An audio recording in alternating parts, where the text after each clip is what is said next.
All right, I'd like to start by telling you about the last time that I cried, which was about 5 minutes before the conference started. I'm just kidding. It was several months ago when I was strapped to a machine with a bunch of scientists watching me. So you can imagine a bunch of scientists watching you strapped to a machine, and they tried to make me cry. And how they did it is by making me watch YouTube videos. And the one that worked, the one that did it, was this one. This is a little screenshot of it. It's about a father who gets up in the morning and his 2 kids are having breakfast. He kisses his wife, says hi to his kids. The little kid is like, "Hi, Dad," and the teenage daughter is like, "Whatever." And he has this new camera. Turns out this is a TV commercial. He has this new camera from HP, and he takes a selfie with his daughter, kind of the one that's being a bit of a pill. And she's like, "Ugh," rolls her eyes. And then, he leaves for work, and he's like, "Bye," and she's like, "Whatever," and goes off. So during the day, she opens up her lunchbox, and in the lunchbox is the little photo that her dad took with her, a little Polaroid-looking photo, and she covers it up so that her friends don't see. And Dad comes home later that afternoon and, says hi to his son, says hi to the daughter. She's got headphones in. She ignores him. Then he goes and he walks into their room, his kid's room, and he looks around at the signs that his kids are growing up, and especially his little girl who's now a teenager, and she has a vanity and she has makeup, and he's just like, and you can sort of see the weight of what it's like to be this dad and realize that that things are changing. And he kind of sits down, feeling kind of heavy. There's bunk beds, and he sits down on the bottom bunk, which turns out is the daughter's, and he just lays down, and when he looks up, he sees on the ceiling of the bunk bed photo after photo, selfie after selfie that he's taken with her since she was a little girl, including the one from this morning that she's already put up at the top of what she sees right before she goes to sleep at night. And at this point, I started crying, and I tried to hide it, but the scientists were like, "Aha, we see on your chart here that you had an emotional reaction to this." And so this little chart, what it's measuring is the vagus nerve, which is a nerve that goes between your brain and your heart. And you get variations in the rhythm of this nerve when your brain produces a neurochemical called oxytocin, which until for 100 years we thought that oxytocin just had something to do with childbirth. Your brain makes a lot of it when you're a new mother. But recently, in the last 10 years, they've learned that oxytocin, it turns out, is the chemical our brain makes when our brain wants us to empathize with someone. And during this journey of this story, there were little spikes where I felt my heart went out for this to this father. And then at the end, when sort of the big reveal, when I realized that his daughter really does love him, and he realizes that too. And even though I'm not a dad, I wanted to give this guy a hug at the end of this video. So why am I telling you this? Well, the first thing you see when you walk into the office, my office in New York City, is this quotation here on the wall. It's an ancient Native American proverb. It says, "Those who tell the stories rule the world." And we have it there for a reason. Part of what my company does is we help other companies tell stories. And the reason this is here is because I believe that there's something very fundamentally human about storytelling. And I want to connect this to the theme today with customers and building our brands and our companies by telling a couple of stories and then giving a few examples of companies we work with. So 2 stories that I love telling. The first one is about a fellow writer. So I started my career as a writer named Jacques, and a beggar he came across one day when he was walking along the road in France where he lived. So he came across this beggar, and for whatever reason this day, Jacques decided to stop and say hello. And he said, "How's it going?" And the beggar kind of motioned in his direction, and Jacques observed that he was blind. And he said, "Well, it's not going very well. People pass by, they don't put any money in my hat. I'm blind, and this sucks. Will you, kind sir, give me some money?" And Jacques said, "Well, I'm a poor writer, so perhaps I can actually do something else. Maybe I can rewrite your sign for you." And his sign said something simple like, "I'm blind, please help." A little advertisement. And so the blind man said, "By all means, rewrite my sign. I don't care." And so he flipped the cardboard over, wrote a new sign, and went about his day. And a few days later, Jacques was walking down the same path, came across the same blind man, and decided to ask the same question: "How's it going?" And this time, the blind man, his attitude was completely different. He said, "My hat fills up 3 times a day. People have been so kind, so generous to me. Thank you for what you wrote on my sign." And what he wrote was this. He wrote, "Spring is coming, but I won't see it." So hang on to that story. I'm going to tell you probably my favorite story in the world. It's about Ryan Gosling and me. So I don't know how many of you know Ryan Gosling, but if you don't, here he is. Beautiful man. I feel like one day I'm going to run into him and he's going to say, "You're that creep that's been talking about me." But Ryan Gosling, a few years ago, I did not care at all about Ryan Gosling. At all. Until one day I was at a conference that was pretty boring, and it was boring enough that I was scrolling through Wikipedia at random on my phone. Those things where you click on the link, you click on the next link, and I'm learning about wormholes and science and whatever. Somehow I end up on the Wikipedia page for Ryan Gosling. And I don't know how many of you know the story of Ryan Gosling, but according to Wikipedia, it goes something like this. That little Ryan Gosling, when he was a kid, he grew up in a very sad childhood. He grew up in Canada, which is not the sad part. The sad part is that his father was a traveling salesman, and they moved so often that he never made any friends. And then when he was quite young, his parents split up, and he stayed with his mom. His mom had to work, so he stayed at home alone watching television. And he loved television in part because that television was his only friend. He would go to school where he was bad at making friends because he moved so much, and the kids would bully him. And he was little, and it was hard for him to fight back. One day, things came to a head when he brought knives to school and started throwing them at the bullies because he had been watching Rambo, which was his favorite movie, which he watched while his mom was at work. And little Ryan had all sorts of problems. He didn't learn how to read until he was 12 years old. He was diagnosed with ADHD. He had all sorts of problems, but he was a cute kid, and he was very passionate about television. And so when the Mickey Mouse Club came to town, he begged his mom to let him go audition for the Mickey Mouse Club. And he was kind of a ham, and they loved him, and so they let him in. But his mom couldn't afford to move to Orlando, Florida with him, so he went by himself. And this is the craziest part of the story. He gets adopted by Justin Timberlake's mom. She becomes his legal American guardian, and he learns to read, he learns to act, he's on the Mickey Mouse Club, and then he becomes Ryan Gosling.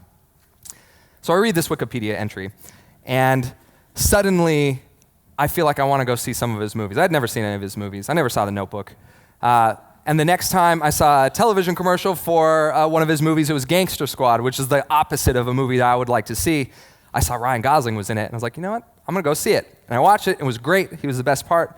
So I went and I watched The Notebook. I've now paid many movie tickets worth of dollars to see Ryan, and I feel like I love the guy. I feel like I have a relationship with him. And again, he probably doesn't want to have a relationship with me.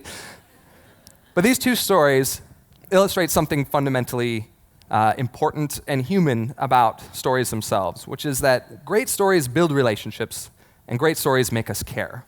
I didn't care about Ryan Gosling. Now I feel like I have a relationship with him, just because I read the Wikipedia version of his story that made him a human being to me.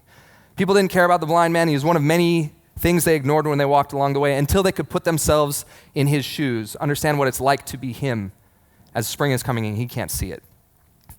So there's some pretty awesome research, scientific research, about this power of stories.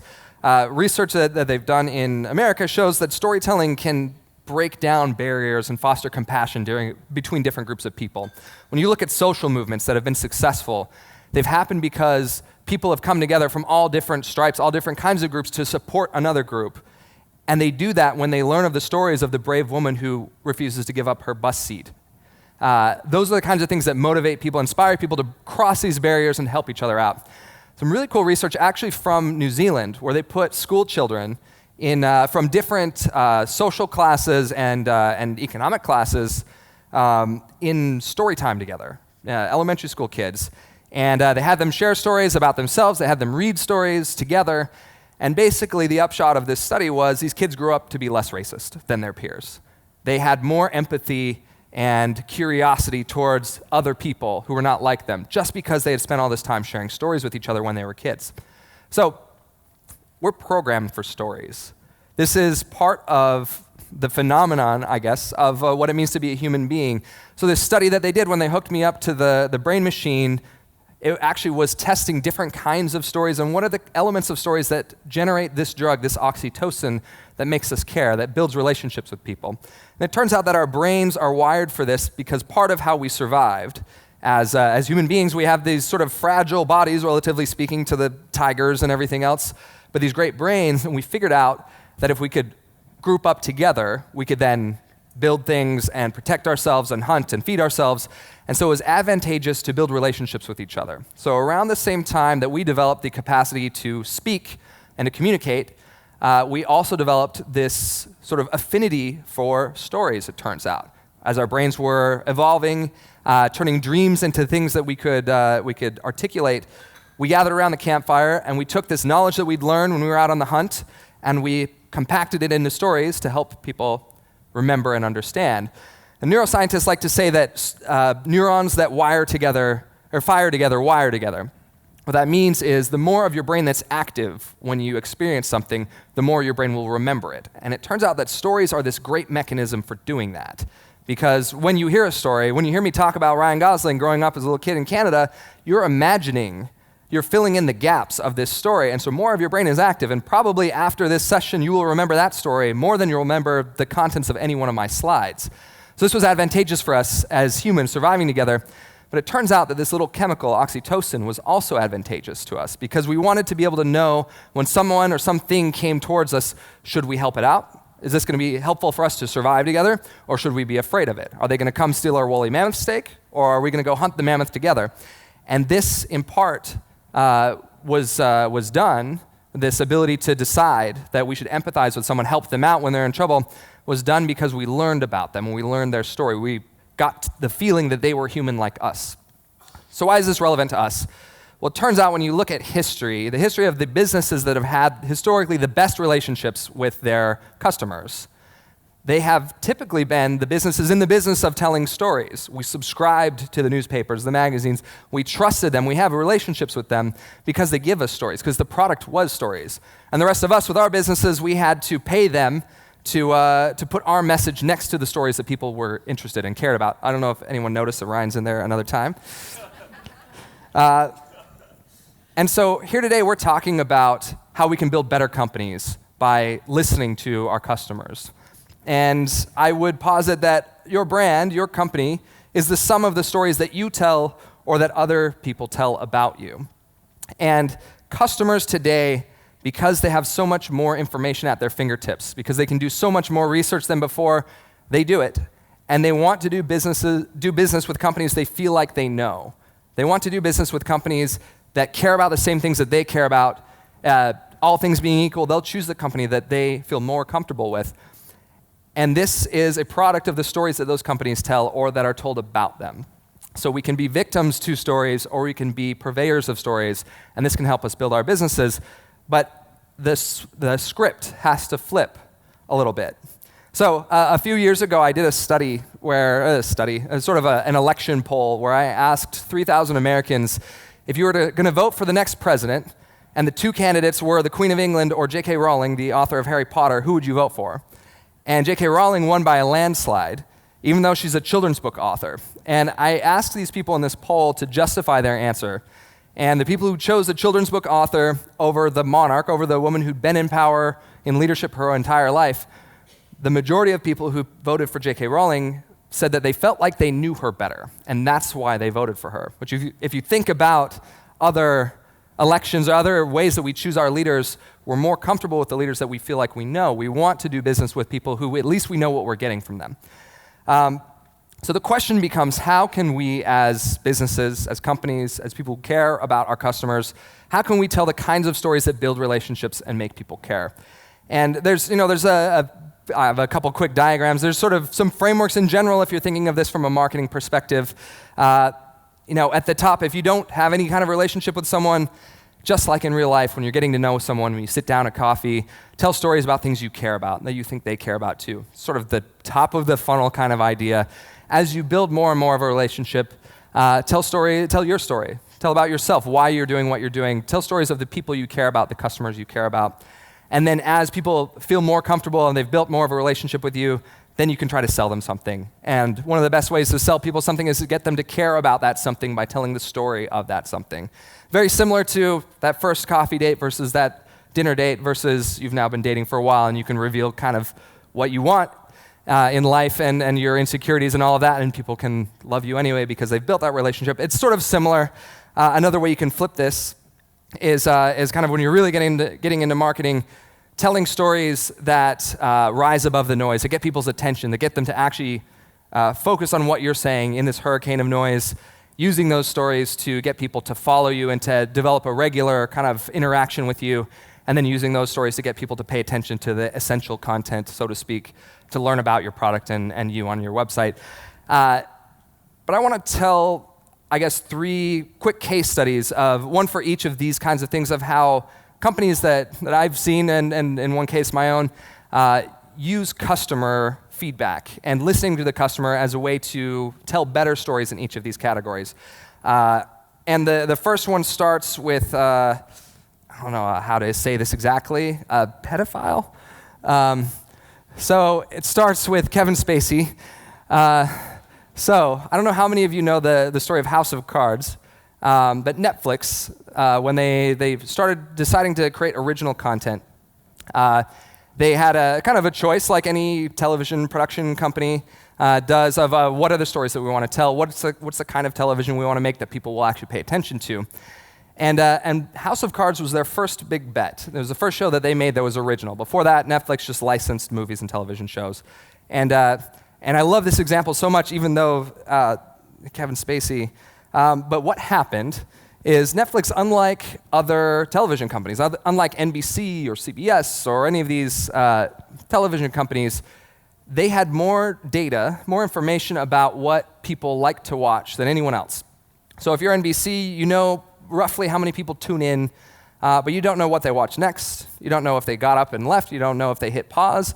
Netflix knows all of that. So Netflix can tell whether you finish the TV show or the movie. They can tell if you hit pause. They can tell if you rewind, what parts you rewind to. They can tell if you watch it again. They can tell what you watch next, and they can build this sort of library of your behavior. And what Netflix noticed is that some of the biggest sort of patterns were that people who watched Kevin Spacey movies watched a lot of Kevin Spacey movies. They were big fans of his as an actor. They also noticed that David Fincher, the director, that people who watched Fincher movies tended to watch lots of Fincher movies. And they also noticed that there's this little-known TV show in Britain called House of Cards, and people who started that show would finish all the way to the end. Not many people saw it, but everyone who did start would finish all the way to the end. So Netflix basically built a Venn diagram that said, let's make a new version of House of Cards with Fincher directing and Spacey starring. And this became House of Cards, and it cost them $100 million to produce, which is very expensive for a television show. I think it may have been the most expensive ever at the time. And they paid it off in new Netflix subscriptions in 4 months, which is crazy. And so even though now Kevin Spacey has been kind of blacklisted, and this data would show that people do not want to watch Kevin Spacey shows, Netflix has followed this pattern to create all sorts of other shows. This is How Orange is the New Black and Stranger Things, which are my favorite. They look at different segments of their audience, at what they like the most, what they engage with for the most time, and then they combine elements of those things that they like and basically manufacture new shows based exactly on what people want to see.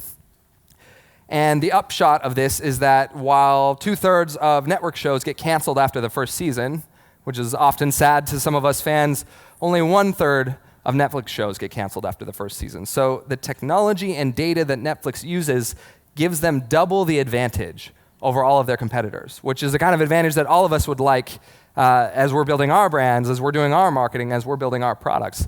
And so this is an example in kind of that blockbuster category of if you can hone in and compile the different things that your audience really loves, you can build something better that people will care about more and pay a lot of attention to. I watched all of Stranger Things in one setting. I think I used the bathroom once. And that's the power of not just storytelling, but giving the audience what they want. Second example, this is a customer of ours at Contently. Avocados from Mexico. Perhaps a little bit more relatable to us who have businesses than Netflix, which is massive. Avocados from Mexico, they grow avocados and they sell them around the world. They really want people to buy their avocados from Mexico. There's a lot of places that avocados grow, but they want you to buy them from here. And so that's kind of been their positioning. And avocados are great. People who like them, but they wanted to expand the market and the demand for their avocados. And so their marketing strategy basically was recipes for avocados. and hoping that you would then buy your avocados from them. They took a look at data with some help from us and some of their other partners to look at what are the kinds of food stories out there that are doing really well in social media. And I don't know if this chart is kind of hard to read right here, but basically, a surprise, they discovered that the kinds of food stories that get shared the most are not the short recipes, they're the really long stories about whatever topic when it has to do with food. They also looked at data around, what are the networks that these stories get shared the most. If you're trying to expand the market, having people tell their friends the stories that you're putting out there is a very organic, good way to do that. And then they looked at the data on when are the most shares happening by day of the week among these categories of food products.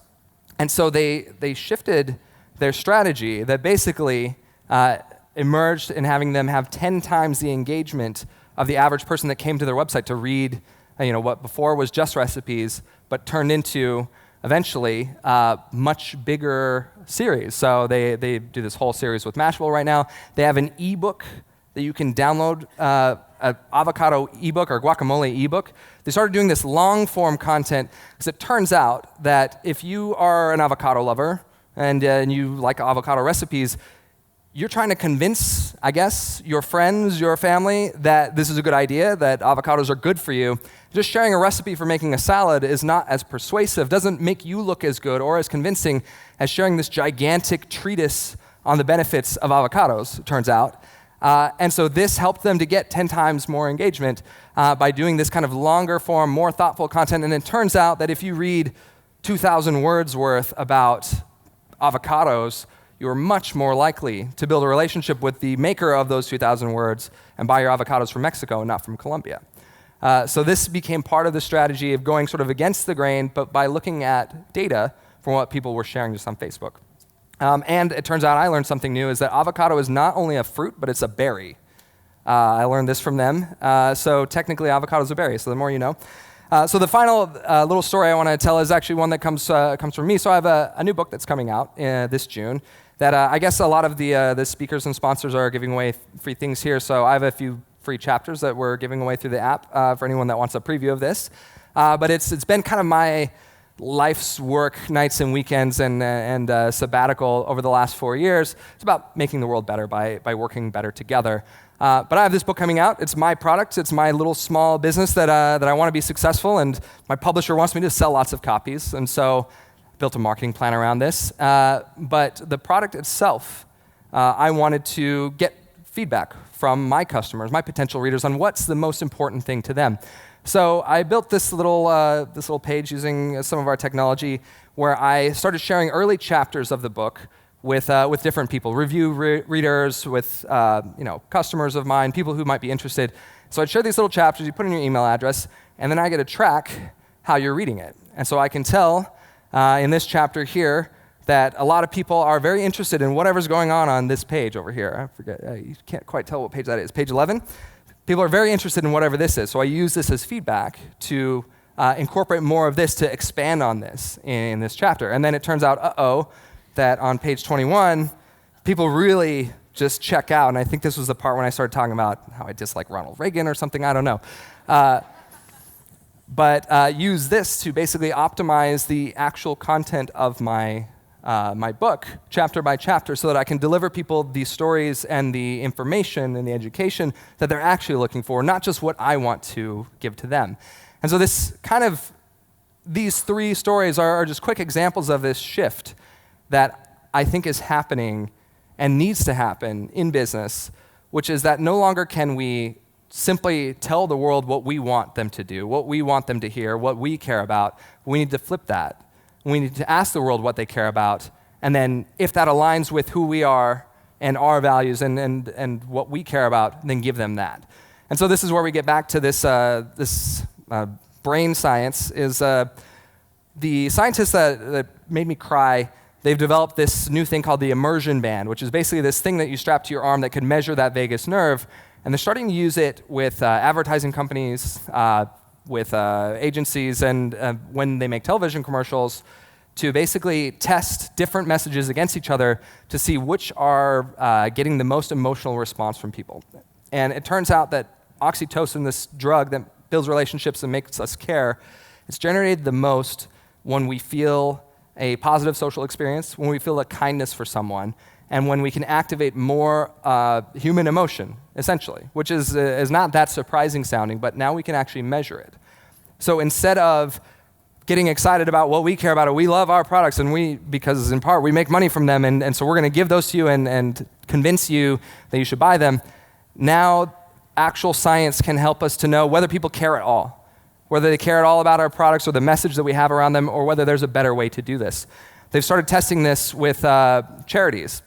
So different messages to get people to donate more money to charity. What are the kinds of stories that can help? They've started testing this with campaigns to get people to quit addictive drugs and smoking and things like that. And I think this is going to change the world. And I think that our businesses, if we're not paying attention to this kind of thing, this new kind of data that we can get from customers, will be passed by businesses that do. So I want to end with one last story on that note of the human emotional power of stories and how that can change everything. Because I think that it's not just about marketing messaging that we put out, but I think it's about storytelling can be woven into much more than that. So this guy here, his name is Doug. He is a product designer at GE, and he was in charge a few years ago of redesigning the MRI machine, which is this thing here.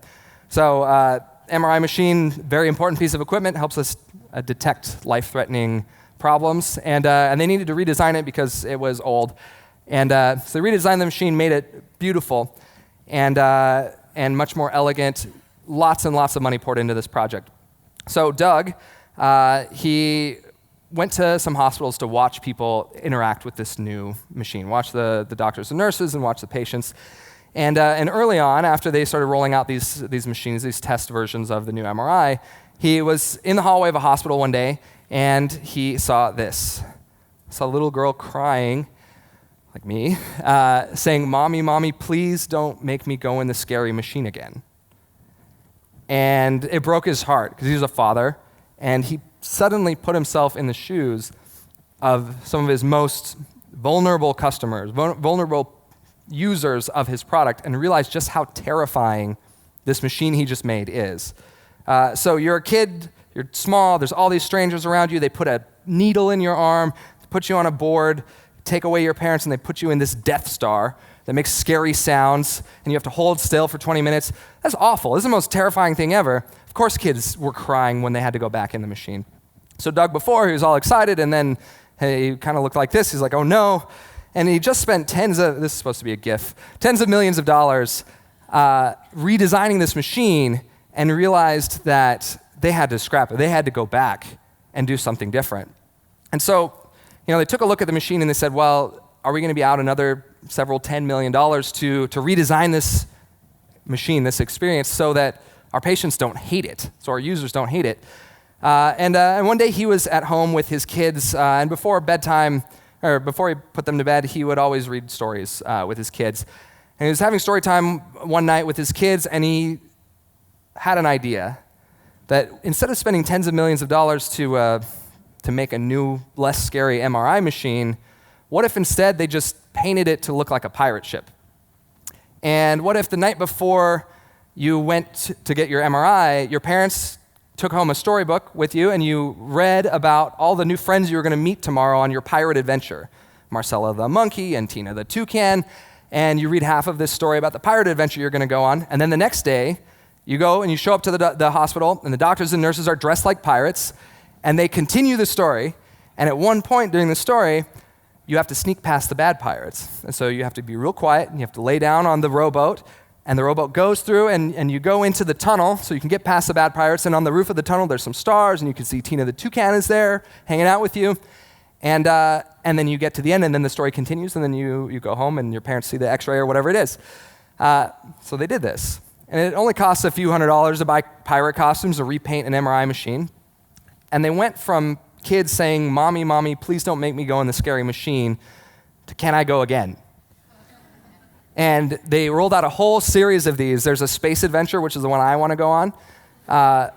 And they saved not only tons of money for the company, but they created an experience that changed people's attitudes. And kids' attitudes can be pretty hard to change, but they change from hate to love and enjoyment just because they wove story into the experience. So that's kind of what I want to end with is this, when we're talking about storytelling, when we're talking about listening to customers, when we're talking about building brands, I think that all of this that we're doing in business is bigger than just marketing. It's bigger than just business. And I think especially when we think about the stories that we're telling as companies and as human beings, stories are powerful. If you remember, a story turned someone who was not really human to me into a human being. And this can happen inside of our companies, it can happen between us and our customers, but this is how we can make the world a little bit better together. A story made people unlock kindness. They made people generous, feel for someone that they would have ignored, someone who needed them. And I think because we need each other, we can use stories not just for business, but to change everything about the way that we live and work and the way we do business. So I think we should do that. And thank you very much.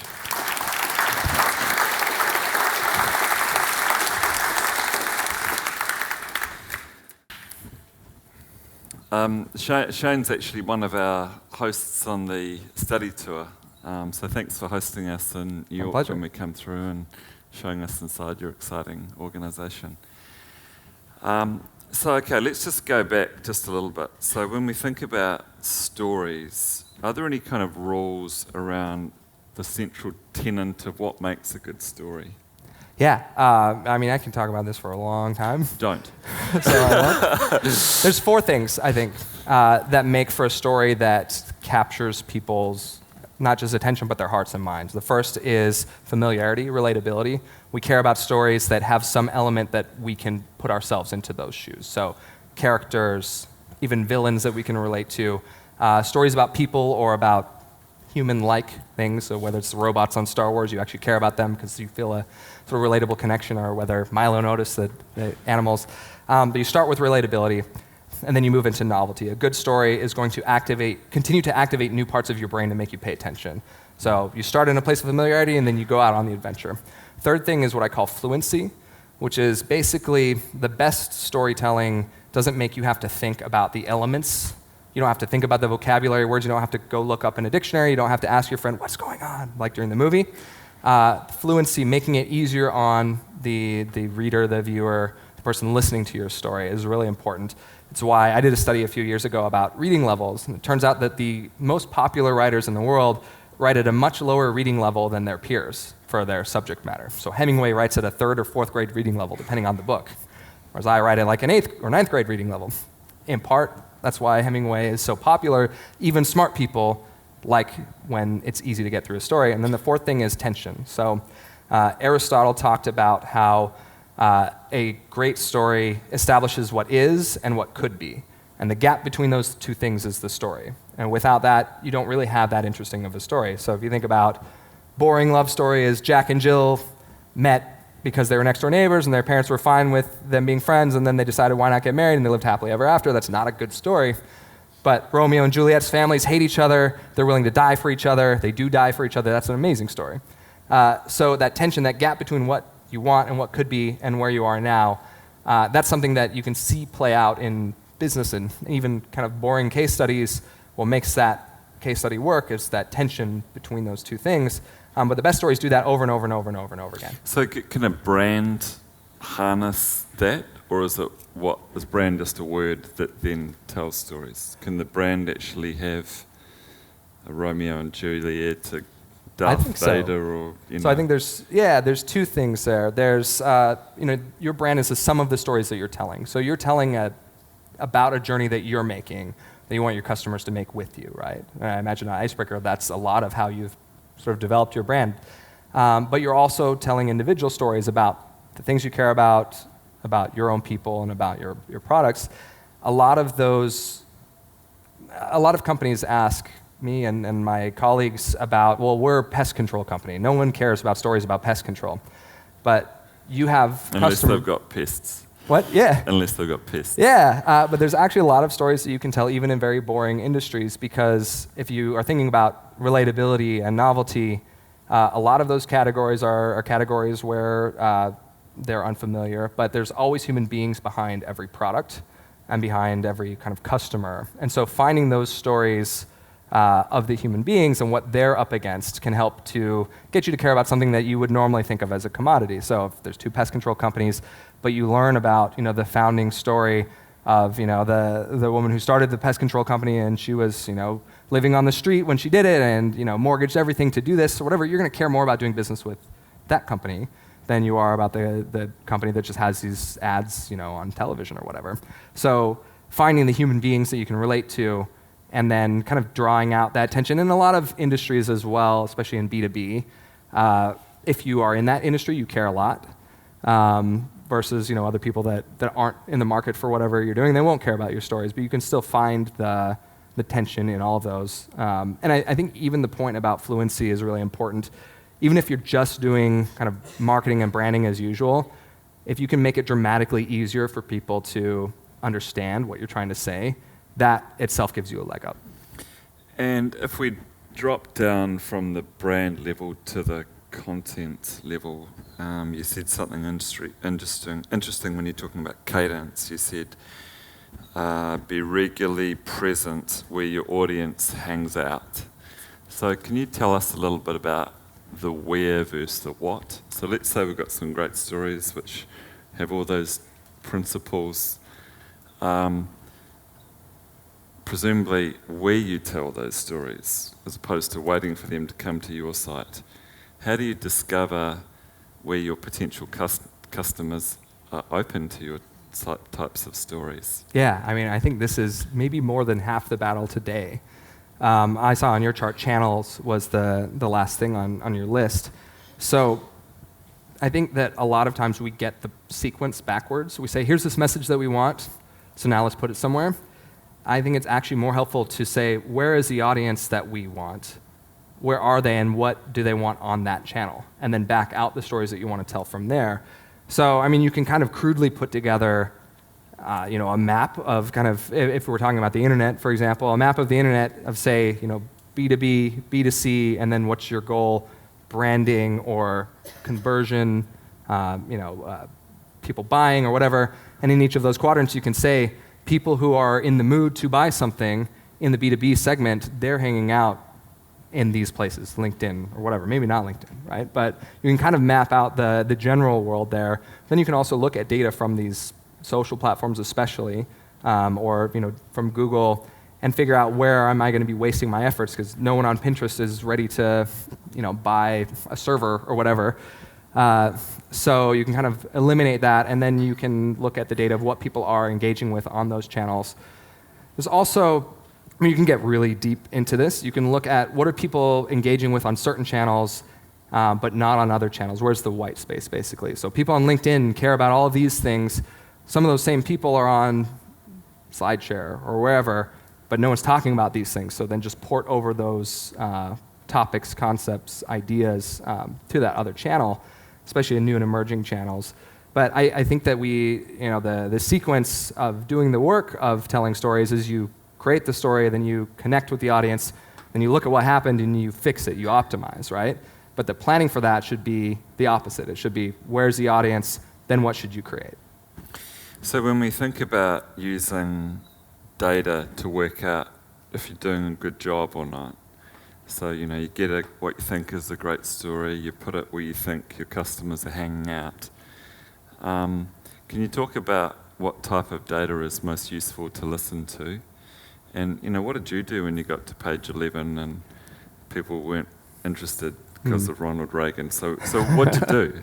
Yeah. All right. So there's 2 questions there. Do you just make an 11-page chapter, or do you rewrite it, or you dig into what? In that case, it was pretty dramatic. It's like everyone stepped away at this point, right? I think that sample of that screenshot was something like 20 people. But if all 20 people leave at that point, something's going on, and it's because I shifted gears into a new kind of topic that was not, I guess, germane to what everyone was reading it for. So, I changed the transition into that topic to something that was more relevant, essentially.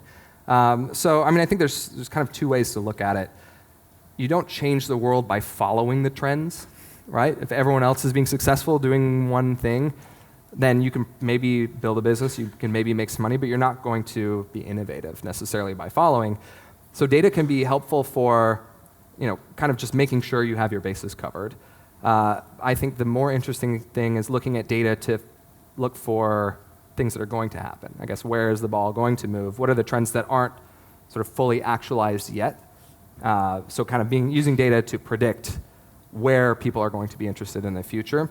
That's helpful. But I think that... So does that require a creative leap to just push out different ideas and see what sticks? Yeah, I think it's two things. I think it requires paying more attention to momentum than to sort of absolute interest in something. So growth in interest in something versus just absolute interest. The other thing is I think that you should reserve some amount of your efforts for experimenting. So, throwing things out, testing them, kind of this horse race analogy. You put 10 pieces of content out there, the 2 that do the best, you then, you double down on, and you do more like that. But 1 or 2 out of those 10 horses every time should be something very different, very novel and experimental, that if that horse wins, then suddenly everyone is going to sort of follow it. It's kind of like the guy that first jumped over the high jump bar backwards, right? In the 70s, everyone was jumping over the high jump bar forwards. And then this guy made it to the Olympics and won the gold medal by jumping over backwards, and everyone was like, you can't do that. But it was not against the rules, and so next Olympics, everyone did that, and he didn't even make it because it turns out he was just good at the new technique. So there's kind of that element at play too. If you can invent the next thing, you can figure out the next thing, then people will follow that. So you have to be in this sort of constant process of experimenting, and I think that's also where making sure that you're staying true to yourself in this process and telling the kinds of stories that you care about very deeply, even if data is not telling you that, as a component of your branding strategy. So final question. When you think about what you do in-house as part of your core team, maybe part of your marketing department or your storytelling department, or maybe distributed across the business, versus outsourcing to an expert agency such as your own, or something different, maybe a design agency even. What are the trade-offs between doing it in-house versus outsourcing? Yeah, there's a few. I think that you need in-house to have someone who owns your core and your story, right? That's overseeing that, whether you're working with partners or not. It's not going to really feel to people real if you're just throwing it out to someone else who's not you, who doesn't have. I think the emotional sort of connection that we build comes from our own passion and how we actually feel, right? So I think to some degree you want to have, at least that core in-house. If you're working with partners, so we do a lot of work, and we work with a lot of big companies, and the ones that are most successful are the ones that they're using us for kind of the legwork, not for the thinking, right? We can help them with data and provide insights for helping them to make decisions, but we can't, make their purpose. So authenticity is key? Yeah, I think that that's really important. I think also we're in a world now where it doesn't necessarily matter if the people who are shooting video for you or writing articles for you are in your office or some other part of the world.